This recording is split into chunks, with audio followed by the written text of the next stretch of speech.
दोस्तों, बेनमाजी को कब्र में 3 सजाएं दी जाती हैं। पहली सजा, उसकी कब्र को तंग कर दिया जाता है और इतना तंग कर दिया जाता है कि उसकी दाईं पसली बाईं में और बाईं पसली दाईं में धंस जाती है। दूसरी सजा जो उसको दी जाती है कि उसकी कब्र में आग को भड़का दिया जाता है और वो दिन रात उसके अंगारों में जलता रहता है। और दोस्तों, तीसरी सजा सबसे ज्यादा खौफनाक है।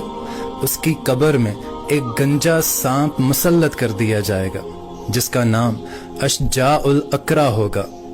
उसकी आंखों में आग होगी और उसके नाखून लोहे के होंगे और उसके एक नाखून की लंबाई इतनी होगी कि अगर कोई एक शख्स पूरा दिन उस पर चलता रहे तब भी खत्म नहीं होगी। और उसकी आवाज इतनी खौफनाक होगी जैसे बिजली कड़कने की आवाज आती है। और वो कड़कती हुई आवाज में उस शख्स से कहेगा कि मुझे तेरी कब्र में अल्लाह ने भेजा है कि मैं तुझ पर आजाब मुसल्लत करूं।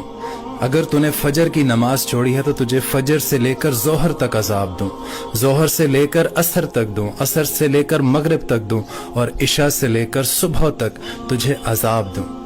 और वो एक नाखून उसके जिस्म पर मारेगा तो वो शख्स 70 हाथ नीचे धंस जाएगा और वो फिर अपने नाखून से उसको दोबारा बाहर निकालेगा और ये अजाब उसको कयामत तक वो सांप देता रहेगा।